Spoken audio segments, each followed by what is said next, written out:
जनता में भारी उत्साह है। नरेंद्र मोदी जी को लेकर जनता ने मन बना लिया है कि जम्मू कश्मीर में फिर कमल खिलेगा और देश में अब की बार 400 पार। नरेंद्र मोदी जी तीसरी बार देश के प्रधानमंत्री बनेंगे और भारत को अगले 3 सालों में दुनिया की तीसरी सबसे बड़ी अर्थव्यवस्था बनाएंगे। 25 करोड़ गरीबों को गरीबी रेखा से बाहर मोदी जी ने निकाला है। 4 करोड़ पक्के मकान, 12 करोड़ शौचालय, इज्जत घर बना कर दिए और 10 करोड़ बहनों को रसोई गैस का सिलेंडर दिया है। 13 करोड़ घरों को नल से जल की सुविधा दी। 60 करोड़ लोगों को 5 लाख का इलाज आयुष्मान भारत में मुफ्त में दिया।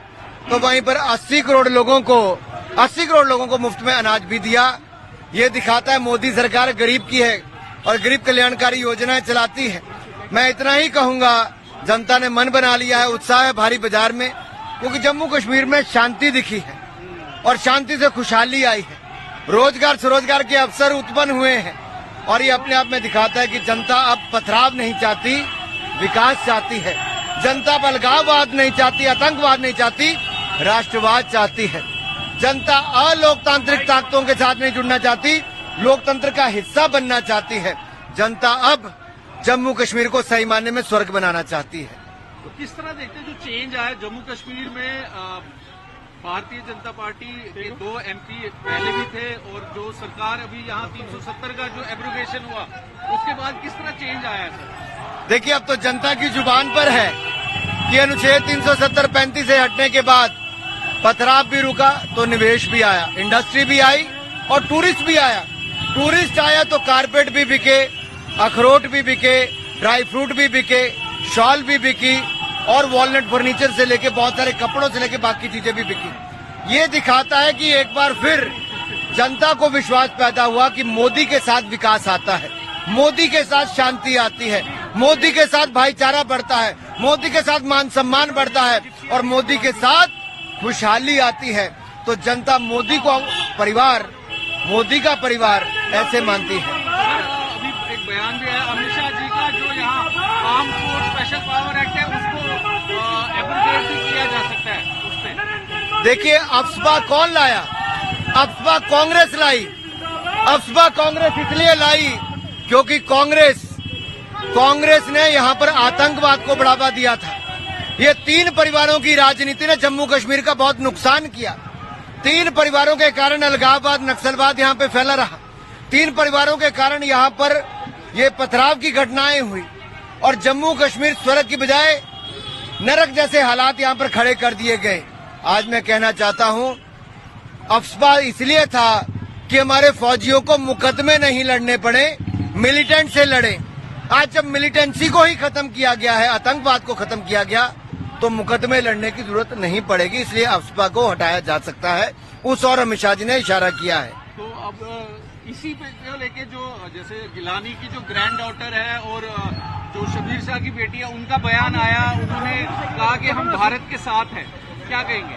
देखिए, सुबह का भूला शाम को घर वापस आ जाए तो उसे भूला हुआ नहीं कहते। मैं स्वागत करता हूं इन सब का, क्योंकि इन्होंने अलगाववाद, आतंकवाद, उस सोच को छोड़कर, पथराव को छोड़कर आज विकास का हाथ थामा है, विकास के साथ जुड़ने की बात कही है, लोकतंत्र का हिस्सा बनने की बात कही है। ये स्वागत योग्य है।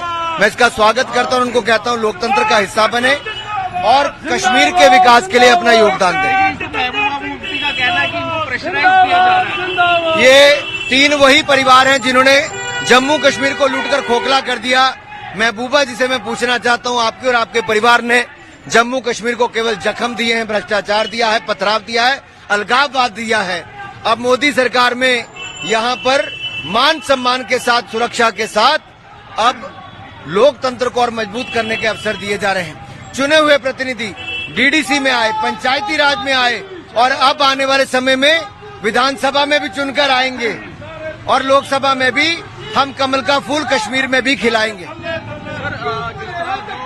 केजरीवाल अरेस्ट हुए उसको लेकर लगातार प्रोटेस्ट हो रहे हैं, क्या कहेंगे? मैं एक सवाल पूछना चाहता हूं, ये वही अरविंद केजरीवाल हैं जो कांग्रेस के भ्रष्टाचार के खिलाफ कभी आंदोलन करते थे, आज खुद भ्रष्टाचार में डूबे हुए नजर आते हैं, जिनका पार्षद भी और जिनका सांसद भी, जिनका विधायक भी जिनका जेल मंत्री भी, जिनका स्वास्थ्य मंत्री भी, जिनका उप मुख्यमंत्री भी, जिनका शिक्षा मंत्री भी, ये सारे जेल में हैं भ्रष्टाचार के चलते। और अब कट्टर बेईमान अरविंद केजरीवाल मुख्यमंत्री भी जेल में हैं। ये दिखाता है, ये दिखावे की राजनीति करते थे और भ्रष्टाचार करते थे। आज इनकी अराजकता और भ्रष्टाचार इनको जेल में लेकर गई है। मेरा सवाल कांग्रेस से है, क्या कांग्रेस अरविंद केजरीवाल को निर्दोष मानती है? क्या भ्रष्टाचार के खिलाफ कांग्रेस लड़ाई नहीं लड़ना चाहती? हमने तो कहा था ना खाएंगे ना खाने देंगे। और जांच एजेंसियां जब अपनी जांच कर रही है तो कांग्रेस और आम आदमी पार्टी को मैं इतना ही कहूंगा, इन बेईमानों भ्रष्टाचारियों के खिलाफ जांच पूरी होने दें। दूध का दूध, पानी का पानी होगा। सर आखिरी सवाल, जिस तरह कंगना रनौत पे जो टिप्पणी की गई, क्या कहें? मैं यही कहूंगा, महिलाओं का अपमान नहीं सहेगा हिंदुस्तान। कांग्रेस ने पहले दिन से अपने मंसूबे साफ कर दिए थे और ये दिखाया था। राहुल गांधी जी ने जब कहा कि मैं शक्ति के खिलाफ जंग छेड़ूंगा, शक्ति के खिलाफ लड़ूंगा, तो मैं यही कहना चाहता हूं, शक्ति के खिलाफ जब ये लड़ने की बात करते तो इसका मतलब महिलाओं के खिलाफ, बहनों के खिलाफ, बेटियों के खिलाफ कांग्रेस लड़ना चाहती है। और महिलाओं का अपमान कांग्रेस नेता राहुल गांधी ने भी किया और उनकी प्रवक्ता ने भी अब जो अभद्र अशोभनीय टिप्पणी की है वो दुर्भाग्यपूर्ण है। और हिमाचल ये कभी नहीं सहेगा, भारत ये कभी नहीं सहेगा और छोटी काशी मंडी इसका करारा जवाब देगी। सर आखिरी सवाल, ये असेंबली इलेक्शन की भी यहाँ है कि कब असेंबली इलेक्शन होंगे? हमने कहा सितंबर तक चुनाव होने तय हैं, वो होंगे। और जब विधानसभा के चुनाव होंगे तो जम्मू कश्मीर में भी कमल खिलेगा।